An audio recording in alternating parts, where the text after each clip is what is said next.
Well, I mean, we were quite lucky because Irvine really didn't want to see it until it was finished, so he didn't want to come in to cut and everything else. So Irvine's a producer on it. Obviously, you know, he could have changed stuff if he wanted to change stuff, but Irvine didn't do that. So we were really lucky with it. And I think as a subject matter, it's even though Irvine doesn't think he's that interested, but he really is. And you know, the history, you know, and what surrounds train spotting as well. And just little bits that, you know, that are in the movie that geeky people would spot and stuff, you know. So, yeah, we were really lucky, you know. Irvine was great about it, that he just said, look, get on with it and, you know, see where this goes. We met through a mutual pal, like, you know, through, like, kind of Jason and Brian. And, yeah, and to me it was, like, the most important thing was, you know, because there's another film as well that's coming out on me, another documentary comes out next year. And it was just important that people just got on with it and made the film that they want to make. Because if you don't, you know, if you feel compromised, if you feel, you know, you're kind of, it just sets, I think it just sets a bad kind of tone, and it, you know, people get a bit sort of worried about making mistakes or, you know, or offending, you know, me or whatever. It's not, you know, I'd rather kind of just have people do what they want to do, basically, you know.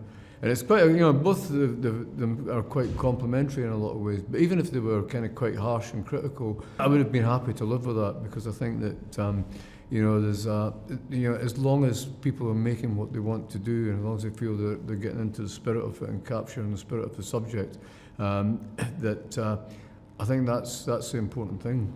I just, we sat Irvine down for 2 days and interrogated him for the interview, and then we just used that as the arc of the story, and then we sort of pushed in the bits of friends and worked around, like, the, you know, the pivotal parts of his story and things that we thought that would work really well, you know, and also showing the lighter side of it as well, because you don't want to just, you know, make it dark. Do you know what I mean? So yeah, so that's how we did it, really. We just sort of kept the whole story as Irvine, and then just put his friends around that, and some of the great stories, and, you know, some of the mad stories at Ibiza and, you know, whatnot, you know.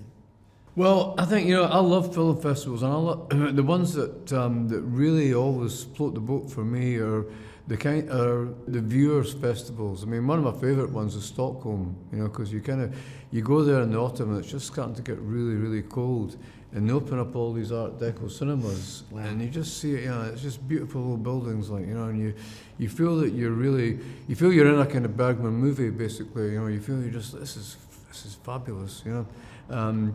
And there's just such a great vibe. Then you go to one of these wee bars and cafes and all that after. It's just, it's great, you know. And then you have a big one like Cannes, for example, you know, where it's like all this off the beaten track stuff. You go to the market and you find these little movies that some of them are kind of like with big stars in them that have never got any distribution. And you think, I want to watch this and see, you know, and work out why this didn't get distribution. A lot of the reasons it's because of crap, but some of them are absolutely brilliant. You think, how did this film actually slip through the net?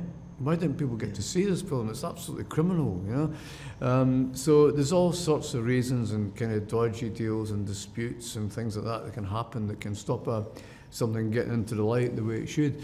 But, you know, that's the beauty of cinemas, to go as a cinemaphile, is that you'll discover things, you'll see things that you're never going to see anywhere else. I mean, I love film festivals, and I do worry that we're going to lose in the end cinemas altogether, and that whole feeling of going to the cinema, and do you know what I mean, the whole process of that. And I feel like we're slowly losing that because of, you know, it going straight online now, and it's, you know, straight on downloads and whatever. So I think when you're at film festivals, exactly the same as Irv, you see these little nuggets of movies, and then you'll never see them again. Like, it'll never, you know, you can't find them anywhere.